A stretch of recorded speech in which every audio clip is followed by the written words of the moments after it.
these games. But I think Toronto's been great today, man. We've seen this form from the Valiant before. You know, the inability to quite, finish off victories. At least this one won't be a map 5 loss for them, I suppose. The Defiant, though, I mean, you can't say that Ivy has been a huge part of this. Envy as well. Fantastic D.Va play. I do think for the Valiant, like, you can't just keep, like, moving between Custa and Kuki. You got to make, like, a decision. I think it's probably... Yeah, you don't know how long they were practicing with Kuki or whatnot as Stellar gets first pick here on D, but you don't know how long they've been practicing with either. I'm sure a lot of the guys on stage probably are pretty comfortable with Custa in the lineup because that's been the majority of their experience. So it'll be interesting to see what they decide to do moving forward. I think it's a role in main support, like main support and main tank. You can't really mess around with putting different people in all the time. You gotta have those two positions rock solid. And without that consistency, it's difficult to achieve or to mirror that in your performances or on the scoreboard. Payload inching ever so closely, slowly forward. Bait caught out. Nice little shield bash there. Can't complain about that one from Stellar. Also goes for the rally just to give themselves durability. They don't want to get anyone picked off. Basically, Matt, if the Defiant lose a play here, they have to go way back and defend. But if they keep just getting one pick, one kill at a time, they can hang around. I mean, you have the grab here from Ivy. He's so far ahead of Karib. You even think about maybe investing grab here and just bank on him getting another one. Yeah, bank on lapping him, right? He's been phenomenal. You lose Roki, so that's all your disengage. You may as well commit. Okay, and they do. Graviton Surge, self-destruct. Karib was on the wrong side of Fate's shield. Not much you can do about that one. Aid now with the Transcendence, and the Defiant would like to, fight on the retreat, but they can't get Stellar out. They cannot get that tactical extraction, and Envy realizes his mech is done for. He'll be heading for the edge, jumping over into the water, having to swim, and respawning. He's able to contest for so long, though, so... Are you happy with this? Like, are you happy with the Defiant setup on defense here? Yeah, I mean, now they'll come back into the next fight. They know they're walking into a Graviton Surge, pretty much. They're gonna have Sound Barrier, and you have potentially like a counter Shatter here, with Yakpung having the Shatter, so... And Ivy, look how close he is to another grab already. I mean, 78%. Karib, he's still working towards his first. Oh, that bubble, very timely for Yakpung there. Almost got burst out before he had a chance to use that one, but Stellar picked off once more. Last time was Roki, this time Stellar. There is a Sound Barrier though for the Defiant, so they can pat themselves out a little bit more. The Transcendence though will do the same on the Valiant side. A later Transcendence here though for the Defiant. I'll be pretty happy with that one, but they can't save Ivy from the burst damage of the self-destruct with that ultimate. And the Valiant, all green on the kill field, they're going to push forward. And Toronto had the type of scenario they wanted, just not able to come out on top. The self-destruct from Space picks up one, but you lose your Brig a little bit earlier in the fight. Don't have that rally. Should have provided you a little bit extra sustain, probably. I don't think it would have made the absolute difference in the fight. It's over time, but the thing is like, the way teams trade damage, in these compositions, is not usually huge amounts of burst damage. Yeah, and I mean, so they don't need burst healing. Using Rally probably would have just extended the fight a little bit longer. The Valiant used another ult, and then we're still in the same spot, so... Well, speaking of which, it's a rally now from the Defiant. But they're using to give themselves a little bit more space. Over the top is coming a self-destruct. Very cheeky placement from Envy. Doesn't achieve much, though. That Earth Shadow knocking both Ivy and Roki to the ground. And they're getting completely bowled over. The Valiant look renewed now in their push, at least to get themselves a map here. How many teams have we seen? I think the Spark, in these last final games, like, just turn it on, right? Yeah. They end up winning the final map, and it's like... For the Valiant, like, of course you want to stay in it with, keeping up in terms of maps and map win percentage and whatnot, but like to move to 0-3 now is pretty crushing. Yeah, Them and the Washington Justice both sitting at 0-3. Even with a good differential, your differential doesn't matter unless you have a comparable map win-loss, a series win-loss rate, right? Stellar this time on the Reaper, ducks out of the Graviton briefly before opting to go back inside of it, because that's what the healing was. Again, Space's self-destruct denies him the chance to hang around. Burst healing, doesn't do anything. Yakpung there shielded up on the point as Yaki wants to press forward the rest. So Stellar will be here if the Defiant can hang on a little bit longer. So they're trying to do, but Izayaki says, push forward, I have the healing. Even the Earth Shatter of Yakpung couldn't save them, and now Aid and Envy pushed over. Interesting to see Envy on Ana. Traditionally an off tank. Playing a support here as like this meta more than any has made players really just kind of expand their hero pool in a way that a lot of people didn't expect. I mean, we see like DPS players play in actual main supports and stuff sometimes. So explain this to me. Does Envy just not want to pay Brigitte, or do they want an Ana specifically for something here? So he was actually up on the high ground. I actually thought he was in a really nice position to land like a biotic grenade behind the Valiant that had denied a lot of healing from the Transcendence. Because Fate can't really block it with his shield. They'll use the nano boost here. Fate falls. They keep Yakpung up. I mean, the nano boost is great to have, right? It boosts your durability, gives you burst heal on application, just makes you a scarier target, and for a Reinhardt allows you to farm up that Earth Shatter a bit faster. But the Los Angeles Valiant dominant here. 21 kills to 7, now 8 on the side of the Defiant. So the Valiant definitely a long way ahead. Their offense has been very solid. On the high ground, Roki and Yakpung want to speed on out of there now. That fire strike was wishful coming out from Fate, but Custom might throw them back into the mix. He almost categorized Reaper now in like almost like the cheese strat kind of category. Like it either works or you just kind of get rolled with it as Custa goes back to the spawn. He's gonna get Kariv in place as he has the Graviton Surge. Grab self-destruct combo here. Really nice open space for the Valiant to land one. The Defiant obviously don't have that option available to them. They do not have a self-destruct to combo with the Grab. It has to be something else. Transcendence for the Valiant. Now they use it to gain position, to get up in the grills of the Defiant. Space's self-destruct will be blocked by Yakpung. He wants to try and push forward Fate and attempt to dissuade him from doing so. It's an Earth Shatter. But with the Transcendence is just finishing off in that fight, the Defiant isn't actually crippled by that Reinhardt ultimate. Now they have a sound barrier to use here, interestingly enough, and Fate is a little bit further forward than the rest of his team. He charges forward and is removed.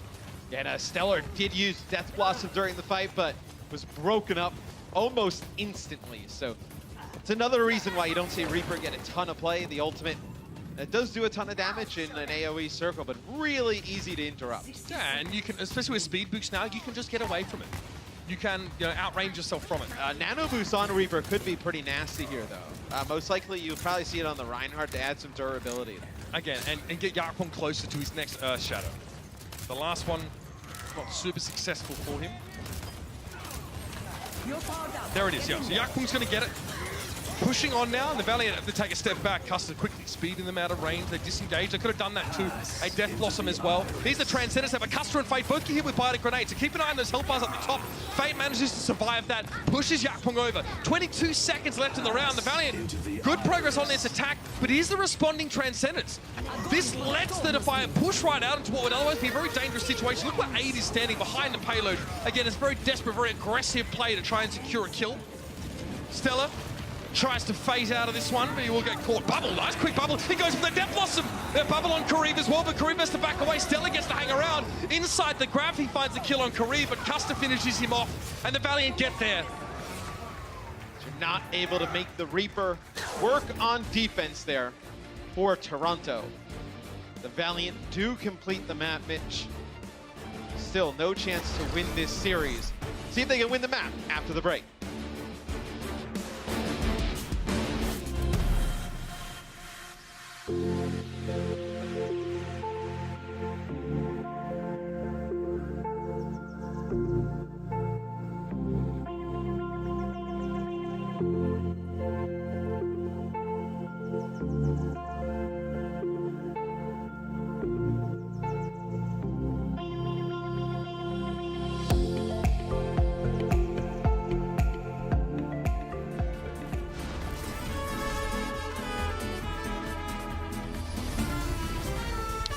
Izayaki, at the end of that last round, obviously the Valiant finished the attacking side, but he looked pretty dejected, not happy with the overall performance today, but definitely some bright spots for him throughout this series, man. And I think it's just going to be a process with this Valiant team that you add a flex support who is this good, who can deal so much damage. You're going to have to change the way you play around him. He plays, a little bit more aggressive, I feel like, than like Kariv did when Kariv was in the flex support role. Izayaki out looking for blood. You're going to need to support him a little bit more. I think, though, the Valiant, they have some of the pieces here, right? I think it's just, you got to win some of these close games. I mean, they'll lose 3 at the beginning of the year. It's rough. I mean, it pretty much, it all but puts the Valiant out of a shot at the stage playoffs. Now, they probably have to win out from here to be considered. Yeah. Their map differential would then be an issue. So that's it's pretty brutal for them. It's been a tough run for them, in all fairness. They've gone up against two of the top teams, or at least teams from week 1 that seem to be the top. Keep an eye on where Fate and Yakpung are in terms of their respective health pools. Ivy finally gets worked down by Izayaki. Again, Discord Orb really helping him out there. Remember, Zarya can shed an enemy Discord Orb by giving herself her shield. So she doesn't worry too much about getting discorded if she can just bubble it up. But Zarya also doesn't want to waste their bubble on getting rid of a Discord when they otherwise might be able to get some good damage out of it. So Toronto's going to try and flip the script here. They're going to go around to the right side staircase. They're going to push all the way around. Maybe they're going to go for the high ground here. You're trying to get the Valiant to chase you up there and then drop back down at the car and like kind of do the same old like song and dance again. Like This is so strange. All right, so the metagame of trying to outposition one another continues to develop and unfold. We're seeing innovations right before our very eyes. The Defiant get back to the payload. So the net result of all that sort of moving around is that they swap sides. That's probably the simplest way to put it. Stella, you notice he'll just be able to swing through that Reinhardt shield. Doesn't stop his flail, and they get agilities as a result. Important pick there. You can see 8 was knocked down on the payload and is removed, so now it's traded out 1 for 1. Izayaki sat in front of his enemy spawn with Transcendence there, making quite the statement. There's 2 minutes and 28 seconds for the Defiant to make progress, but the Valiant are just like, yo, we're going to sit outside your house, we're going to ring your doorbell a couple times, we're going to run away. Custa went to go use sound barrier there. Yeah, he didn't get that. Ends up dropping, yeah, that's tough. So, and it doesn't get easier for the Valiant. Their next 2 games, they have the next one coming up is against the Vancouver Titans, which I know we'll see them play the San Francisco Shock right after this. And then they play the Guangzhou Charge. 2 very tough games for the Valiant. I mean, so with 20, they've had a tough schedule. With 20 teams in the league, right, and the Valiant only playing 7 of them after stage 1, they could go 0-7, and you could still not say for sure that they are not in the top half of teams in the Overwatch. And then their last 2 games of the stage are Philly and Houston. No gimmies for the Valiant here at stage 1. That's putting it lightly, Matthew. Wow. Graviton Surge there, Fate gets that shield around to prevent from that backside self-destruct, and Roki actually a casualty of the responding pulse self-destruct, sorry, from space. Over on the point, Transcendence being used. It was agility charged out by Yakpung. You can see that the Defiant are planning around the payload. They want the Valiant to come to them for the time being. No key ultimates left late in this fight, so it is old-fashioned slap and dash. Try and find these left clicks connecting. That was Fate to fall down there. You can see Kareev is, good heavens. He disappeared, but deleted. I think the scary thing with Toronto, and as like teams are watching them play, like they're only going to get more comfortable in this environment as time goes on. I think I know Ivy said maybe it was him, like he had a little bit of nerves in their first match against the Outlaws, and once they start to get comfortable, it's going to be scary. You know, they have a lot of talent.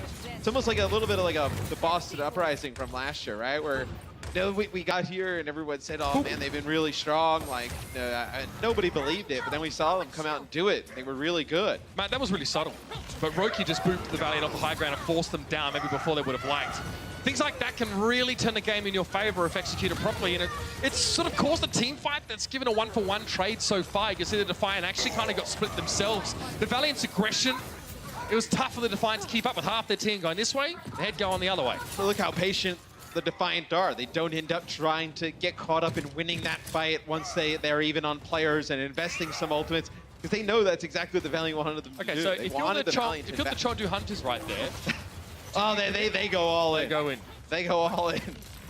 Oh man, I love watching the Hunters, dude. I can't wait to get to cast They play so aggressive. Eamon is just a heck of a lot of fun to see it work.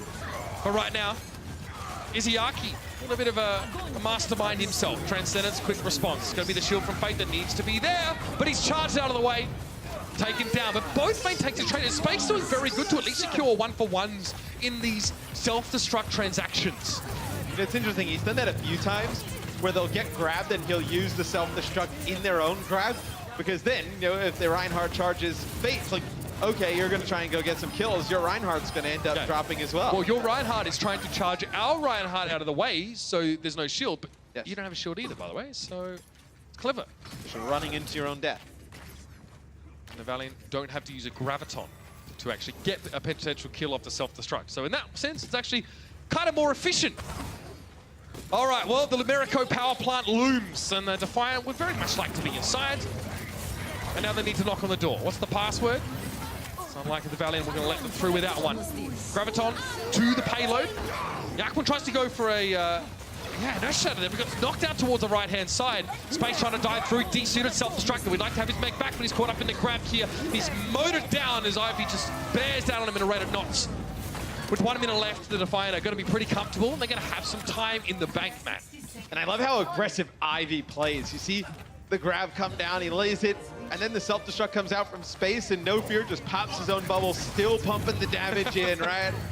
So, you know, every time we've gone on with him, he's been able to keep this charge throughout a lot of this series. And you know, as good as Kareev has been, yeah, Ivy's just been a tad bit better today. I think dying 3 less times probably means Ivy has huge. more overall, like, sort of average energy. I mean, 17% on average for the whole game, but you know, each fight he's coming in already, you know, at least halfway charged. Kareev has to work his way up. And it takes time. It takes more than 2 bubbles to get 100% charge. Keep that in mind. Big knockdown, though. Yakung, Envy, and Stella were on their butts. But it was the Transcendence that kept them up despite that. So Ivy feels pretty good about that one. Some key ultimates being used. He knows he's got a Graviton. Rather quickly charged one. Takes him 1 minute and 12 seconds to get a grab on average. And the Valiant are going to get dashed aside. This could be a problem for Los Angeles. They need to hold out for as long as they can. If Toronto finish with more than a minute left, yeah, they're going to be very happy with that. And that's a bit of a benchmark. Custo is just trying to be a nuisance there on the cart. Just boot some players out of the way as you're really playing around Kareev's grab here at the end. He uses it, get Ivy, Yakung, and Stellar inside of it. So you do get the team wipe. You're going to come back in the next fight, though. You're going to have a lot of ultimates here for Toronto. Yeah, and by a lot, all. So you have a good opportunity to close it out. But if that doesn't work, and we've seen plenty of teams bring these 6 packs of ultimates into the fights here, he's just chilling.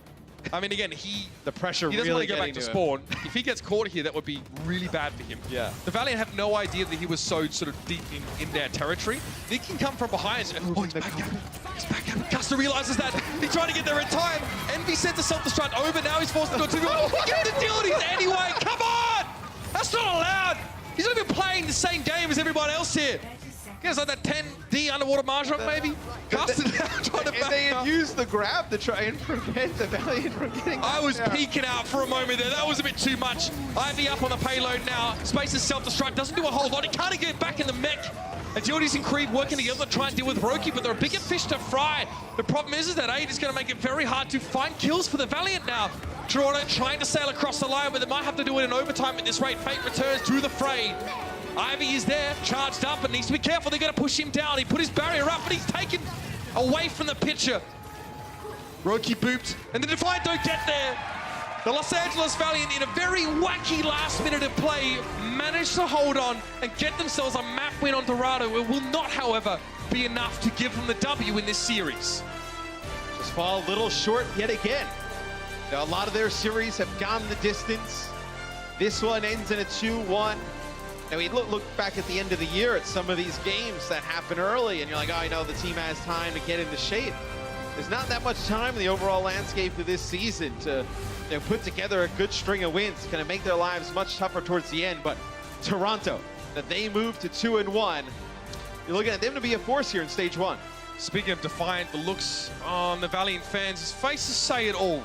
Ride or die with Los Angeles, and they're going to have to hang on for a little bit here because, like you said, their strength of schedule for the Valiant for the rest of the stage is nothing short of frightening. They have some incredibly tough opponents to take on, but with the way the league's been so far, with teams pitching between big wins and shocking losses, anything is possible. The Valiant would need to win out from here to make stage playoffs, but there clearly seems to be some rebuilding, some retooling happening on this roster at this time.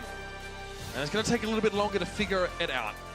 And the answers aren't always forthcoming, but that's the way the Overwatch League works sometimes. We're going to head now down to the floor with Danny in our post-match interview. Thank you guys so much. What is up, everybody? I am here with Envy from Toronto Defiant. Envy, I feel like this matchup today that you just finished was a bit more special for you because you just defeated your former teammate, LA Valiant. How are you feeling? 자, 지금 경기 조금 더 제가 봤을 때 MB 선수에게 좀 더 특별한 의미가 있지 않을까 생각이 드네요. 아무래도 예전 팀이었던 LA 팀과의 경기에서 이기시게 되셨는데 지금 소감 한 말씀 부탁드릴게요. 일단 예전 팀이 발리언트긴 한데 그래도 그런 거 신경 많이 안 쓰면서 그냥 이제 즐기면서 하는 쪽으로 그렇게 연습해서 경기가 좀 잘 됐던 것 같아요. I think the match went well for me because although LA Valiants were my former teammates, I didn't really put too much emphasis on that, and I just had fun. I just practiced a lot, and that's how we won. All right, your next match will be against NYXL, one of the strongest teams in the league currently. How are you guys preparing for that matchup? 자, 다음 경기 뉴욕과의 경기 좀 어떻게 준비를 하고 계신가요? 일단 뉴욕 경기일 때 이제 우리 팀의 이제 네코 선수가 이제 징계가 풀려서 이번 뉴욕 경기 때 참여할 수 있게 되는데 아무래도 호흡을 많이 안 맞춰봤어가지고 그 뉴욕 경기 전까지 연습을 좀 더 해서 열심히 할 수 있게 노력하겠습니다. So Neko will be playing for the NYXL matchup. So we actually didn't get to scrim a lot with Neko, but we're gonna practice and we'll see how it goes. Alrighty, thank you everyone. Give it up for MV. Back to you guys, casters.